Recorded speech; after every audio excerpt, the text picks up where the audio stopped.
Okay, so we're back here with Dr. Ellie Muhammad, and we've been talking a lot about one of your specialties, which is type 2 diabetes, and that the fact that most of your clients, which is just like mine, are women, and one of the things that they deal with, besides the blood sugars, and this is something that I've been hearing multiple times in the past month, is what is going on with my menopause, perimenopause, or these changes, and what are some of the things that I can do differently, and what would be some of the, because this is your area, nutritional based changes, or some of the challenges that you've seen with menopause or premenopause. Oh, is it it's perimenopause. So tell me about that, and what you noticed with your clients. Yeah, so whether we're in the phase of perimenopause or menopause, I think the common complaint is symptoms associated with perimenopause and menopause, and the most commonly known symptom is hot flashes. Okay. Some of the other symptoms that are commonly referenced is insomnia as well. So a great majority of my clients reach out because they're wanting to figure out what foods they should be eating and introducing to better manage the symptoms in this part of their life cycle, and to also reduce their risk that generally individuals in perimenopausal or menopausal phases are at higher risk for bone loss. So those are generally the great majority of the reasons why people approach me. And then the third would be just vitality. If we're in our 40s and 50s and 60s, individuals are really just trying to hold on to the best quality of life that they can continue to live and continue living their best quality of life. And they recognize that nutrition is a very relevant piece to that puzzle. So in answer to your question, most people are approaching me because they're wanting dietary advice or interventions to help them better manage symptoms. They want to prevent bone loss, and then in general, we just want to continue to do whatever they need to do within their control to ensure that they're able to live the best and the highest quality of life that they can.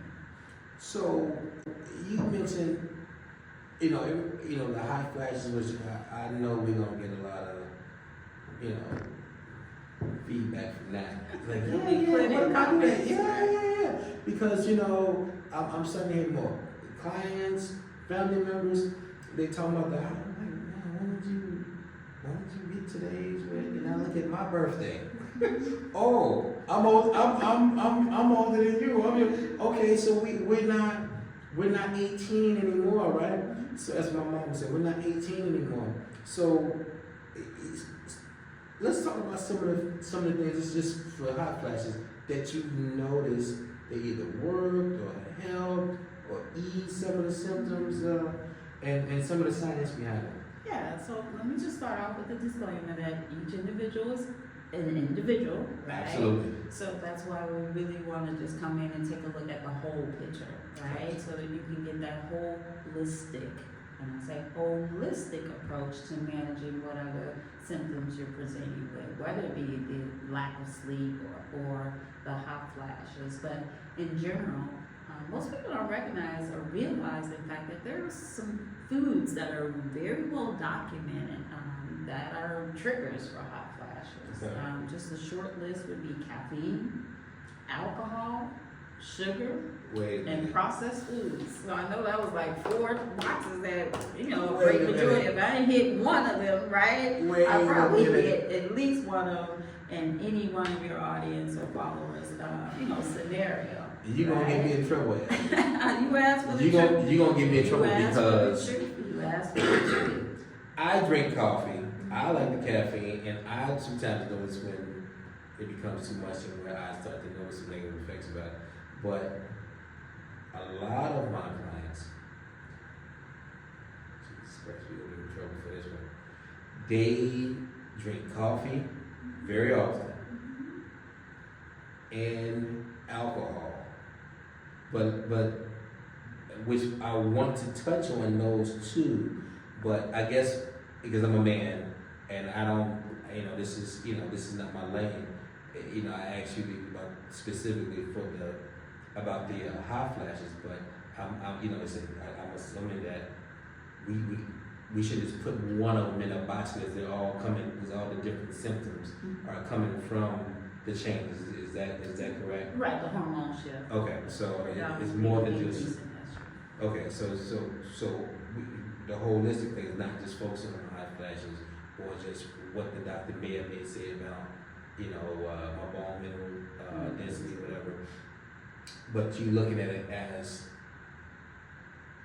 the total picture, total package, total picture. And I'm sorry, not to interrupt, go ahead. but one thing I did mention is the weight gain, right? That's going to be a classic, symptom or presentation that we generally have as we're moving in that phase of perimenopause and menopause as well. So I forgot to mention excess weight gain, right? Mm-hmm. So can we talk a little bit about caffeine in the coffee, because a lot of people are thinking like I need my coffee or else I'm not. I get that, right? And again, I'm not necessarily advocating for you to just no coffee whatsoever, but I challenge and invite your followers, if if the hot flashes are wearing you out, then you might want to renegotiate your relationship with the caffeine and the alcohol and the sugar and the processed foods, or these very well-known triggers, essentially. And what I mean by renegotiate, okay, do you need a whole gallon of coffee? Probably not, right? You might want to, when you pull up at Starbucks, you don't need the large, right? Or you don't need the supersized cup, right? So renegotiating that would be drinking less. Maybe trying to introduce just the 1 cup, essentially, right? If it's a deal breaker for you to just eliminate it altogether. Remember I told you earlier in our conversation, meeting people where they are? Yes. And this is all about negotiation. Clearly we got some deal breakers, right? Yes, So for people who they've done tuned us out when we just start talking about no coffee, right? Yes. And that's not what I'm advocating for. I'm saying essentially, we don't restrict unless there's reason to restrict or evidence to restrict. If you drink coffee and then literally while you're drinking it, you get a hot flash, then that's a known trigger for you. Do you need a whole 2 cups or the whole 3 more cups for you to realize that caffeine is a trigger for you? Probably not, right? So again, for the sugar, right? I'm not saying you're supposed to go on a no sugar diet for no more sugar for the rest of your life, but if you notice that you just had that donut and all of a sudden you get swept off your feet and you walk and drenched like you just stepped out the shower, then that might be an indication that sugar is not your best friend, and you probably need to back up off of that, whatever you had, right? So again, renegotiating the quantity or the amount that you're introducing at that time, or the frequency that you're introducing, rather than deprivation. Think about renegotiation. I'm sitting here listening to you, and I'm waving you off, Ellen, because we're talking about perimenopause and menopause, and how coffee is a trigger. I noticed that even as a man, and I don't want to spend too much time on it, but it's like sometimes I notice with the caffeine my temperature ratings. I like to do it before I work out, but sometimes on a day I have my 1 cup. And I can imagine, because I know women who they have their 1 cup. It's only 1 gallon. No, it's only 1 cup. It's 1 cup. It's a special cup. Cup is down here. No, the cup is about 8 ounces, right? This is your name, right? This is your 8 fluid ounces. Exactly. Right. Not 16, not 32, not 24, not a Yeti bottle, right? No. Now this is literally for like a cup, right? Right. All right. That y'all see that here, which is basically 8 fluid ounces. But we have these 20. To me, that's 1 cup. I would feel something up like that with coffee. I got coffee jugs like that, and it's like I know women who do that, and and I've heard some say recently that they want to back away from it. I've had one this week, and she's a physician. She says she wants to switch to maybe Matcha. matcha or green teas or whatever. It makes me feel a little bit better or whatever. But yeah, you know, but then how do we get people away from this though? Because like I said, that's coffee, and this is one more that we gotta touch that's gonna really upset some people. But how do we get people from here to here? I mean, like, what is some of the things that you would tell your clients? Do you tell them like start with the 24 ounces and go to 20 and then get it down to 18? Or how would you? It really is about the individual choice, right? When people reach out to me and they book appointments, they want individualized, personalized plans that they believe that they can sustain, right? Gotcha. So early in the consultation, we clarify their do's and their don'ts, their wills and their wants, so that we are both clear as we are walking through this process. So by the end of the call, or by the end of the conversation, or by the end of the consultation, they have contributed to the design of a very personalized, individualized plan that they help, create. It's not the Dr. Ellen show at all. It really is about all that they're willing to do. And I ask them essentially what they're currently engaged in, what behaviors, what choices, or what actions they're currently taking to check off the boxes that they want to check off. Then I share with them what the science strongly advocates for them to be checking off, essentially. And then from there, it really is a collaborative decision. I'm sure with you what the science strongly advocates for you to, get the results that you want. You could decide, yeah, that's a deal breaker. I'm not, releasing or reducing my coffee. Then okay, do we need to take a look at the sugar in your diet? Do we need to take a look at the alcohol in your diet, essentially? Because we already know that those are well-documented triggers that, bring about hot flashes in most or some women, essentially. And if you're willing to just, grit your teeth and bear it because you have to have the coffee and you'll go through that round, you might not be willing to go for a second round later on with that sugar that you normally introduce, or the third round that you might have experienced if you had a nightcap, essentially. But again, the hot flashes, it's going to be way greater than the one if you just really are that convinced that you want to keep the caffeine in your life. And again, that's considering caffeine is a trigger for you. And again, it's not a trigger for everyone, but those are some of the common, food choices that we know most women, their symptoms are exacerbated by. Do you find that most of your women clients, when they come to you about perimenopause, menopause, they know as soon as you mention one of these triggers that is their issue, whether they're ready to change or not? Do you find that they say, yeah, I know, but they realize it wasn't the coffee, the alcohol, or the sugar? So when I said, just like you mentioned, behavior change, it's really about meeting them where they're at, right? There is no expectation that they just eliminate everything from their intake. I gave you 4 known common triggers, and I wouldn't expect anybody to just literally, after they log off a session, stop drinking coffee, alcohol, eating sugar, or otherwise, essentially, unless that's something they wanted to do. Right? And I wouldn't even encourage that, because that's more of an extreme when you're just gonna cut off all that in your life, essentially. Gotcha. Yeah, you're probably not gonna be able to maintain that. So I wouldn't advocate for that, or I wouldn't recommend, but I would support you if that's what you wanted to do. But in that support, I would usher or, introduce or suggest a more realistic approach to weaning you off of it or cutting down the quantity or the frequency that you're introducing it in. And like I said, it's really a negotiation. We're all adults.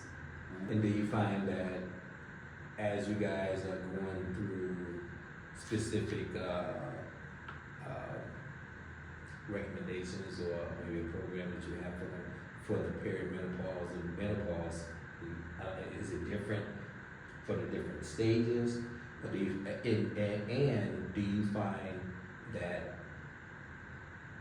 your recommendations are evolving? So we took this out, we took that out, and we found that, because everybody's different, Exactly. that one thing is working more It or really is like the changes? 911, right? So you ask me how receptive are most people when they come to me. Generally speaking, a lot of the information that I have to share, they aren't even aware of. So they're like mind blown, right? So they're highly motivated just because they navigated the process and booked an appointment.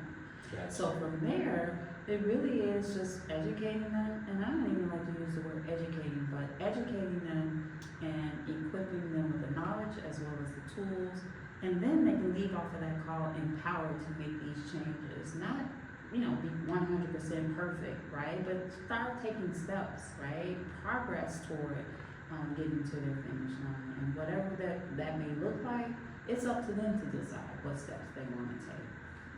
They'll be clear on what the science strongly advocates for, and they decide essentially what they want to prioritize. So if they recognize that the alcohol or these nightcaps every single night is probably the 911 and I probably need to slow down on the alcohol, then they would decide, okay, I'm going to start tapering off my alcohol. I'm not going to go through the whole bottle tonight or every night of the week essentially. And I know that sounds extreme, but I've had clients who would literally go through a whole champagne bottle. That was just their routine. I'm gonna get in trouble if I even A whole comment, if I even champagne touch on bottle that. every night, and that was non-negotiable for her. Ellen. So Okay, so let's touch on that, because that's something very important that I wanted to talk to you about. Mhm. Is that okay? Can we go that direction? Sure. Because I'm not gonna get in trouble now. Because I know there'll be multiple people who gonna say, he's talking about me, and I'm telling y'all, it's Yeah, he's talking several about people. It's not just you, it's several people. We talk about, it's men and women who have told me countless of times over the years. Some of them I dealt with years ago, and they coming back as clients. Men and women, Carrie, I'm not giving up my cognac. I'm not giving up my gin. I'm not giving up my tequila. I'm not giving up my whiskey, because I'm a bourbon girl. Whatever. And it's, I know I'm gonna get in trouble. It's men and women. I am not. So what would you say to these people, and I'll cover these people, because they don't want to hear from me, and this is your lane, and which so you have a better perspective than I am. And they asked me this, so many people asked me this, and I know you've had some, it was like non-negotiable. How do I improve my overall health, my fitness, or, because several have, chronic conditions that they're dealing with, and still drink my alcohol? Kind of like your client that said it was a non-negotiable. What would you say to a person like that? 'Cause I'm out of words. Yeah, so if it's a deal breaker for them and again, I wouldn't necessarily advocate for just complete abstinence unless a person was ready for that, right? And if it's a deal breaker that they just absolutely have to have alcohol in their life, then we'll take a look at, okay, how often are you having, or do you have to have alcohol in your life?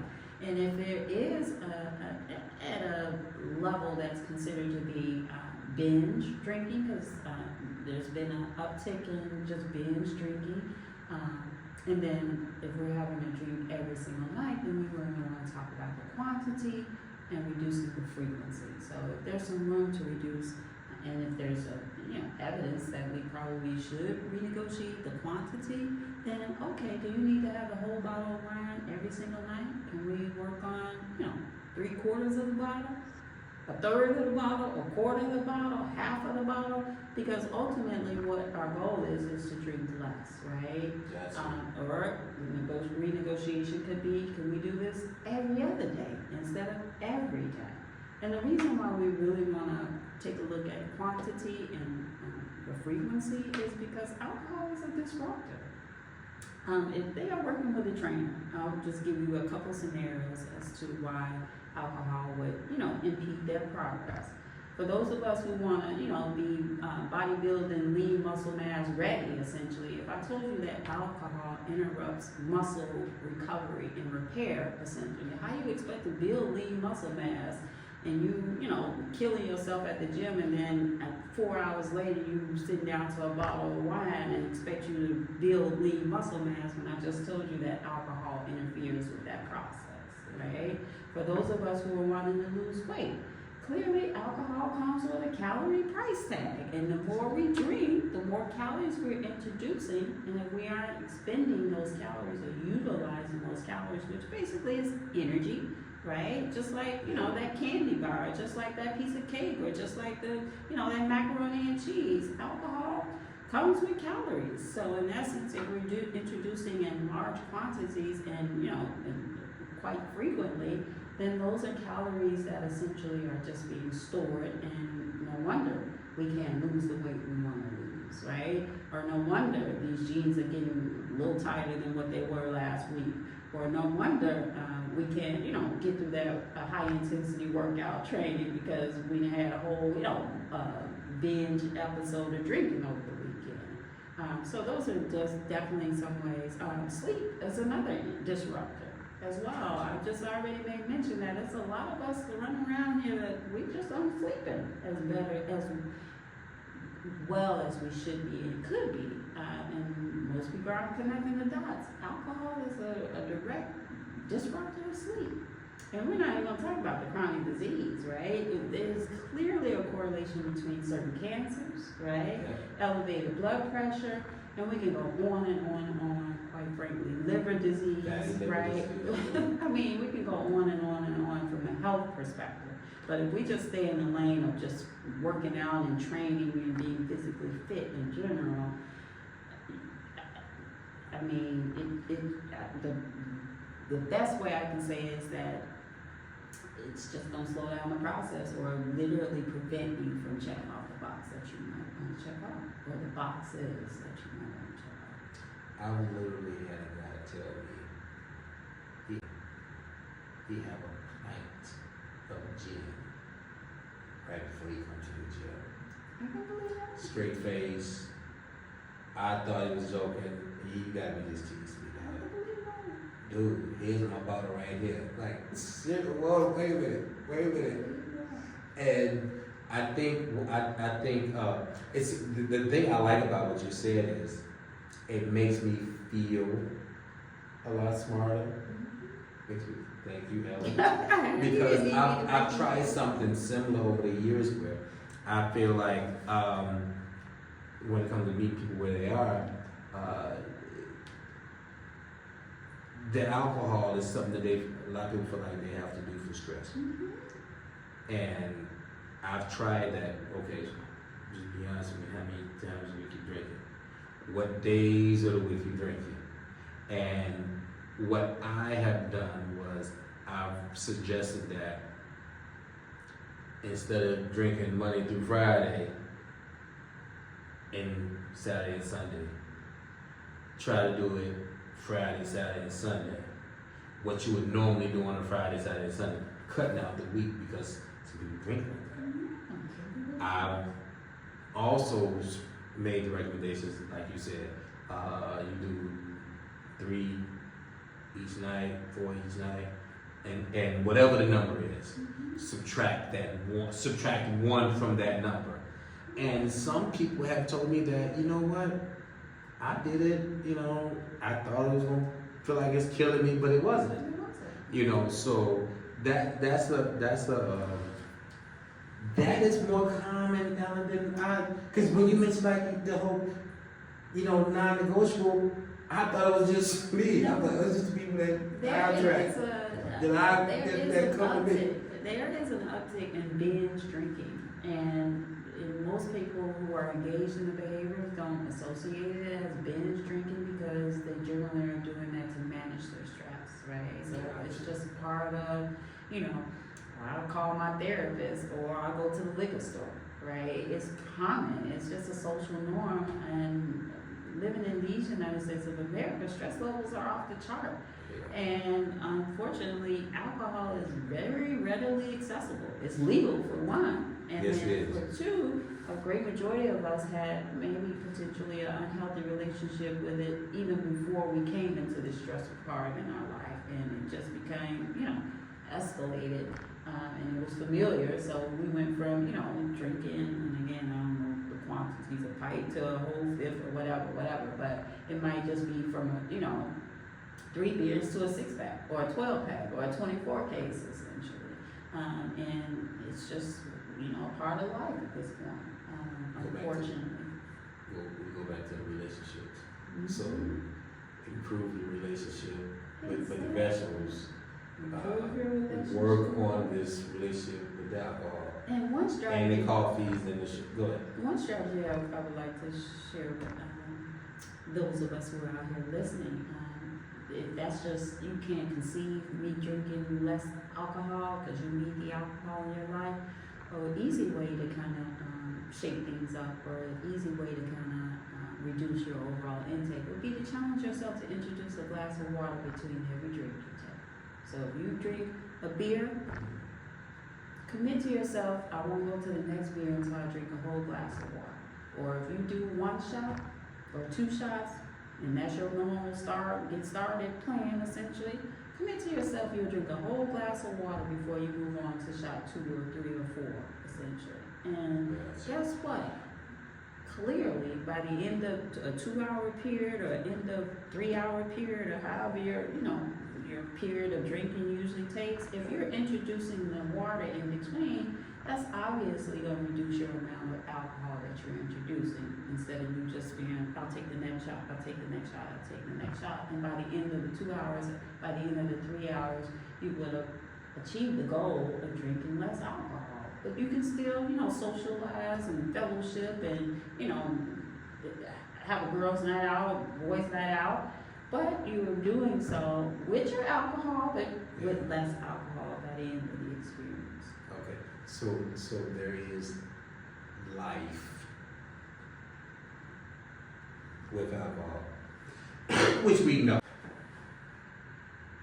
So Ellen, we covered nutrition for diabetes, type 2 diabetes, and for the period and perimenopause and menopausal stages, and one of the biggest ones for like those who want to know how can they continue their alcohol, which was a very important one. My question to you is there anything else that you feel like you want them to know, and for those who want to reach you or contact you and use some of your services, how to contact you? What's the best way to reach you?